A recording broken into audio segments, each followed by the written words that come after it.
आज बात करने के लिए हमारे साथ हैं मोहद्दीनगर प्रखंड और पंचायत है कल्याणपुर बस्ती पूर्व के मुखिया उम्मीदवार, जो कि मुखिया भी हैं, मुखिया पद से ये हैं, निजाम साहब। इनसे हम जानते हैं कि इनके अपने का जो कार्यकाल 5 साल के गुजरे हैं, इसमें जो विकास की धाराएं चली हैं वो कहाँ तक चली हैं धाराएं। सबसे पहले मैं अपने ग्राम पंचायत राज कल्याणपुर बस्ती पूर्व के जनता को मैं अपनी ओर से नमन करता हूं, प्रणाम करता हूं, और कोई भी तरह का अगर त्रुटि हुआ उसके लिए मैं क्षमा मांगता हूं।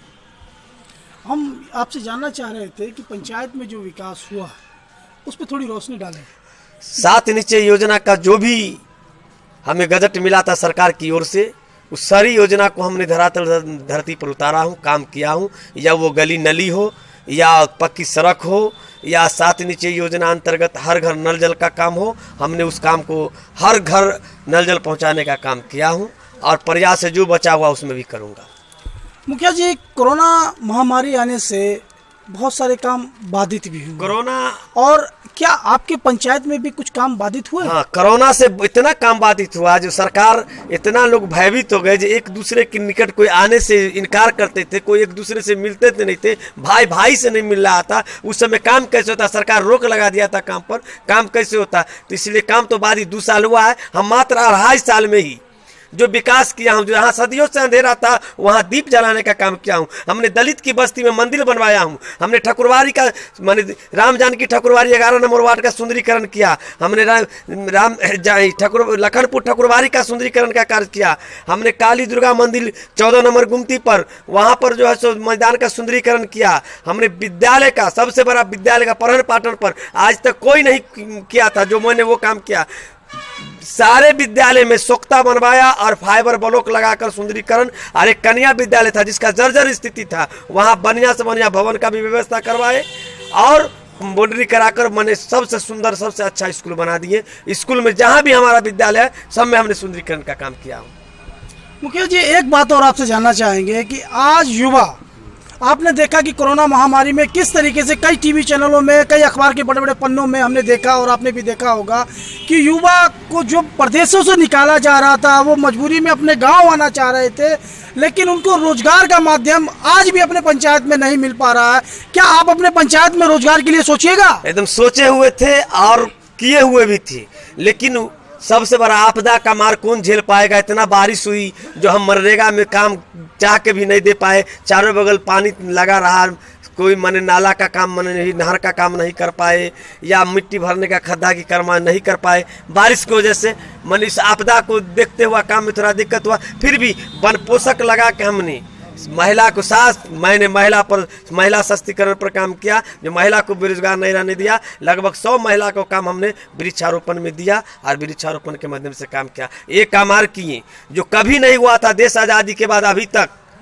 हमारे यहाँ रेलवे ट्रैक के दोनों साइड दलित और घनी आबादी अति पिछड़ा सवर्ण वर्ग का है, जिसका रास्ता नहीं था मधुदाबाद आना या गुमती पर आने का। उसके लिए हमने DRDO ऑफिस में दौड़ कर, परिश्रम कर हमने रेलवे के दोनों साइड NOC ले लिए हैं, रोड स्वीकृति करवा लिए हैं। आचार संहिता के कारण रुक गया है, नहीं तो उसका भी काम हम करा लिए हैं, और काम कराने के लिए हम इच्छुक काम कराएंगे। मैंने योजना पारित हो गया। एक योजना 21 लाख का है, एक योजना 17 लाख का है, एक योजना 5.5 लाख का है। मैंने इतना काम जो है सो हमने रेलवे से काम करवाया, जो रेलवे में कभी कोई NOC नहीं लिया, मैंने NOC लेने का काम किया। और कौन कौन से ठीक चुनाव जीतने के बाद मुखिया जी आप अपने पंचायत में जो सपना आपने देखा है अपने युवाओं के लिए और अपने महिलाओं के लिए, और क्या क्या विकास कीजिएगा? हमने पहले महिलाओं के लिए मनरेगा में जितना बढ़िया मनरेगा का मनरेगा पार्क बनाऊंगा। मनरेगा से जो भी दलित की बस्ती बची हुई है, उस बस्ती में मिट्टी का कार्य होना जरूरी है। जो दलित की बस्ती रोड बनाने से लिया हो गया है, उसको हमने भरने का काम करेंगे। और सबसे पहला काम मैं संकल्प लेता हूँ कि अगर दोबारा हमको जनता चुना, अगर हम आए, तो हम माने दलित की बस्ती के मुख्य सड़क से जोड़ेंगे। जो कमी थोड़ी सी बच गई, जिम्मेदार को लोग जगह जमीन नहीं दे पाए, तो अधिग्रहण के लिए हमने सरकार से मांग कर रहे हैं। हमने पंचायत समिति से प्रोसीडिंग लेकर, जिला परिषद से प्रोसीडिंग पास कराकर, राज्य में हमारा प्रोसीडिंग गया है, वहां से पास होकर आएगा। अधिग्रहण कर कर हमने सारे दलित को मुख्य सड़क से जोड़ने का काम करेंगे। मेरा पहला काम रहेगा। अगर ये काम नहीं किया तो हम पंचायत में मुंह दिखाने नहीं जाएंगे। मुखिया जी, आपने कहा कि डिजिटल दौर डिजिटल ये दौर तो चल ही रहा है, आप अपने पंचायत को डिजिटल कैसे बनाइएगा? डिजिटल मेरा पंचायत बन चुका है। मेरे पंचायत में नेट सेवा फ्री होने के लिए सारा व्यवस्था, देखिए तार आप देख रहे हैं सामने, पतरा तार देख रहे हैं ना, ये डिजिटल की तार है। ये मेरे पंचायत में डिजिटल पंचायत हम बना दिए हैं, काम जारी है। और मैंने डिजिटल पंचायत रहेगा, मेरा हो गया है। और मेरा पंचायत आदर्श रहेगा। ये बाबू देव करण राय का पंचायत है, ये आदर्श पंचायत रहेगा।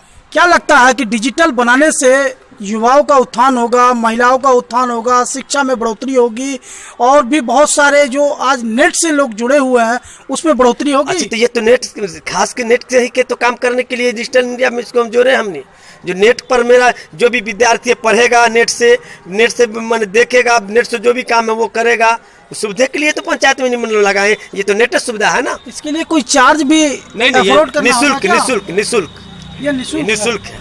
आज हम बात करें हर प्रधानमंत्री, सरकारी भवन पर ये निःशुल्क, वहाँ पर जहाँ जहाँ भी सरकारी भवन है वहाँ निःशुल्क है। वहाँ आदमी आकर पढ़ाई करेगा, नेट सुविधा ले सकता है, कर सकता है। अगर निजी लोग भी लगाना चाहेंगे तो उनको वो 0.0 पर मिलेगा।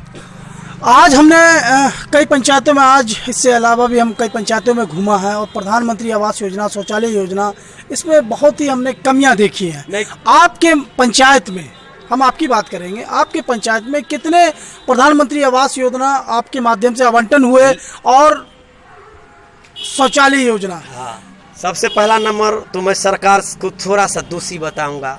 जो इंदिरा आवास सहायक को वो मैंने मजिस्ट्रेट बना के भेज दिए, जो थोड़ा मुखिया से अलग थोड़ा चलना चाहे करने का प्रयास भी किए, करवो किए हैं। लेकिन फिर भी मिला जुला कर हम लोग कम समय मिला, कोरोना का महामारी की वजह से भी 300 कुछ इंदिरा आवास मेरे पंचायत में वितरण हुआ है। और शौचालय, स्वच्छता अभियान के तहत शौचालय का जो है सो हमने पेमेंट कराया हूँ अपने पंचायत में लगभग 2100। उसके बाद स्वच्छता निर्माण कराया हूँ लगभग 300 से 400। पशु शेड निर्माण करा हूँ 50 से 60-70 तक। ये सब काम मैंने किया। ये क्या लगता है कि इतने से तो काम नहीं चलेगा, और जो अभी कोरोना महामारी में बाधित हो गया है, तो ये आने के बाद पूरा कीजिएगा? कोरोना अगर खत्म हो जाता है सही से, अगर हमें सरकार मौका 5 साल देगा, तो मैं कहता हूँ जो वो कहा तुम जीत में हो तो जीत में मैंने यकीन कर, अगर आसमां चांद कहीं है तो जमीन पर उतार के ला कर दिखाऊंगा, उतार के ला कर दिखाऊंगा। बहुत बहुत शुक्रिया आपकी हमसे बात करने के लिए, धन्यवाद।